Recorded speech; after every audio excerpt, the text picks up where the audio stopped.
नमस्कार दोस्तों और स्वागत है आज के इस एक्सप्लेनर में।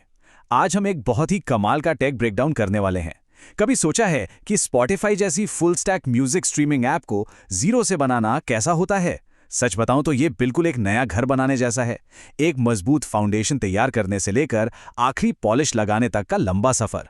आइए देखते हैं उन कॉम्प्लेक्स टेक्नोलॉजीज को जो हमारी फेवरेट म्यूजिक ऐप्स को स्मूथ और फास्ट बनाती हैं। तो चलिए बिना किसी देरी के सीधे पॉइंट पर आते हैं। हमने इस पूरे प्रोसेस को 5 लॉजिकल हिस्सों में बांटा है। डेटाबेस आर्किटेक्चर डिजाइन करना, बैकएंड और ऑथेंटिकेशन, फ्रंट एंड स्टैक चुनना, ऑडियो इंजन बिल्ड करना और आखिर में यूजर इंटरफेस क्राफ्ट करना। काफी कुछ है कवर करने के लिए, तो चलिए आगे बढ़ते हैं। पहला पड़ाव है डिजाइनिंग द डेटाबेस आर्किटेक्चर। ये ऐप का अंडरग्राउंड फाउंडेशन है, एक मजबूत बुनियादी ढांचा जिसके बिना सब कुछ बिखर सकता है। यहां सबसे पहला और ऑब्वियस सवाल दिमाग में आता है, आखिर एक streaming app in millions of songs को ऑर्गेनाइज कैसे करती है? सिर्फ गाने ही नहीं हैं, करोड़ों यूजर्स हैं, उनकी कस्टम प्लेलिस्ट्स हैं और सोशल इंटरैक्शंस भी हैं। इन सबको एक ही टाइम पर मैनेज करना पड़ता है। ये इमेंस स्केल आखिर कैसे हैंडल होता है? गीक्स फॉर गीक्स के इस कोर डेटा मॉडल को ध्यान से देखिए। हर एंटिटी की अपनी एक प्राइमरी की होते हैं, जैसे यूजर आईडी और सॉन्ग आईडी, लेकिन असली मैजिक इनके रिलेशनशिप्स में छिपा है। एक यूजर कई सारी प्लेलिस्ट बना सकता है, ये एक वन टू मैनी रिलेशनशिप हुआ। वहीं दूसरी तरफ एक गाना कई अलग अलग प्लेलिस्ट का हिस्सा हो सकता है, जो एक मैनी टू मैनी रिलेशनशिप बनाता है। इसी स्ट्रक्चर्ड कनेक्शन की वजह से हम और आप अपने मनपसंद ट्रैक्स सेकंड्स में ढूंढ पाते हैं। लेकिन सुनिए, यहां एक बहुत जरूरी पॉइंट है। डेटाबेस को सिर्फ ऑर्गेनाइज करना ही काफी नहीं है, उसकी स्पीड एब्सोल्युटली लाइटनिंग फास्ट होनी चाहिए। स्ट्रीमिंग करते वक्त बफरिंग किसी को भी पसंद नहीं आती। इसीलिए डेवलपर्स डेटा कैशिंग, पार्टिशनिंग और स्पेसिफिकली डीनॉर्मलाइजेशन जैसी बेस्ट प्रैक्टिसेस का यूज करते हैं। बेसिकली ये फ्रीक्वेंटली एक्सेस होने वाले डेटा को एक ही टेबल में कंबाइन कर देता है, ताकि क्वेरी परफॉर्मेंस सुपर फास्ट हो जाए। आगे बढ़ते हैं हमारे दूसरे लेयर पर, बैकएंड सिस्टम्स और ऑथेंटिकेशन।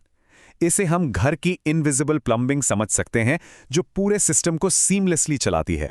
अब मॉडर्न बैकएंड एक्चुअली में फंक्शन कैसे करता है?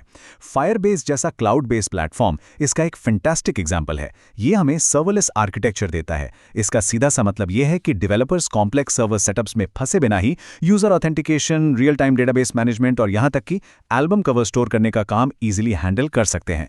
ये इस पूरे प्लम्बिंग सिस्टम को बेहद सिक्योर और स्केलेबल बनाता है। लेकिन फायरबेस ही इकलौता रास्ता नहीं है ना?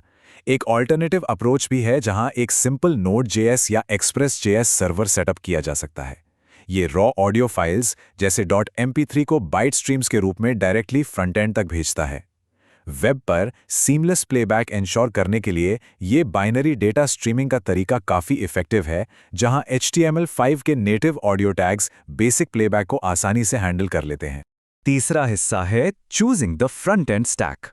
अगर पिछले स्टेप्स फाउंडेशन और प्लम्बिंग थे, तो ये ऐप का विजुअल फ्रेमवर्क या फ्रेम तैयार करना है।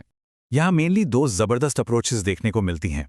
एक तरफ कोड विद हरी का अप्रोच है, जो प्योर HTML, CSS और जावास्क्रिप्ट यूज करता है। अगर वेब फंडामेंटल्स को बिल्कुल बेसिक से समझना है तो ये हाईली एजुकेशनल है। दूसरी तरफ सॉफ्टवेयर मैंशन का रिएक्ट और रिएक्ट नेटिव अप्रोच है। ये क्रॉस प्लेटफॉर्म डेवलपमेंट इनेबल करता है, यानी एक ही कोड बेस से iOS, एंड्रॉयड और वेब तीनों जगह ऐप रन करेगी, वो भी बैकग्राउंड ऑडियो सपोर्ट के साथ। बॉटम लाइन ये है कि फ्रेम बनाने का कोई एक सही तरीका नहीं होता, जरूरत के हिसाब से टूल्स चुने जाते हैं। अब आते हैं चौथे और सबसे कॉम्प्लेक्स हिस्से पर, ऑडियो इंजन बिल्ड करना। इसे आप घर की इलेक्ट्रिसिटी और वायरिंग समझ लीजिए। So the crucial point is, audio files directly app में प्ले नहीं होती हैं। उन्हें मैनिपुलेट करने से पहले एक स्पेसिफिक बाइनरी फॉर्मेट में कन्वर्ट करना पड़ता है, जिसे ऑडियो बफर कहते हैं। ये data structure raw byte arrays को स्टोर करता है, जो इसे किसी भी API द्वारा रियल टाइम प्रोसेसिंग के लिए बिल्कुल परफेक्ट बनाता है। इस पूरे फ्लो को स्टेप बाय स्टेप समझते हैं। रिएक्ट नेटिव ऑडियो API में नोड्स की एक पूरी चेन होती है।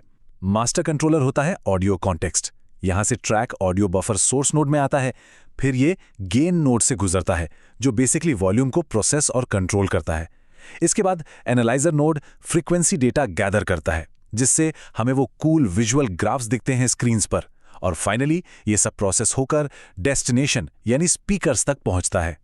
यहां इस मैजिक नंबर पर ध्यान दीजिए, 256। एनालाइजर नोड में विजुअल ग्राफ्स को रेंडर करने के लिए फास्ट फोरियर ट्रांसफॉर्म यानी FFT साइज सेट करना पड़ता है और 256 एक एब्सोल्युटली आइडियल साइज है। क्यों? क्योंकि ये एक्यूरेट फ्रीक्वेंसी दिखाने और ऐप की परफॉर्मेंस को स्मूथ रखने के बीच एक परफेक्ट बैलेंस क्रिएट करता है। अगर ये नंबर बहुत बड़ा हुआ तो डिवाइस लैग कर सकता है। पांचवा और आखिरी लेयर है क्राफ्टिंग द यूजर इंटरफेस। ये फाइनल टचेस हैं, घर का पेंट और पॉलिश। एक प्रोफेशनल और इंट्यूटिव फील देने के लिए कुछ क्रूशियल UI फीचर्स बहुत ज़रूरी होते हैं, जैसे कि एक डायनामिक बॉटम प्लेबैक बार, सीक और प्रोग्रेस ट्रैकिंग और प्लेबैक स्पीड एडजस्टमेंट्स, और हाँ, लॉक स्क्रीन पर मेटा डेटा और कवर आर्ट। एक बहुत ही इंपॉर्टेंट डिटेल ये है कि जब भी ट्रैक चेंज हो तो पुराने आउटडेटेड मेटा डेटा को तुरंत क्लियर करना चाहिए, वरना मेमोरी लीक्स हो सकते हैं और ऐप क्रैश हो सकती है। एंड्रॉइड का बैकग्राउंड मोड इन सभी चीज़ों को बैकग्राउंड में सीमलेस और एक्टिव रखता है। अब जरा सोचकर देखिए, एक टाइम था जब ऐसी ऐप डेवलप करने के लिए बड़ी बड़ी टीम्स और सालों का वक्त लगता था, लेकिन आज एक अकेला डेवलपर मॉडर्न टूल्स के साथ ये पूरा रोबस्ट फुल स्टैक आर्किटेक्चर खड़ा कर सकता है। तो आखिर में मैं एक बड़ा सवाल छोड़ना चाहता हूं।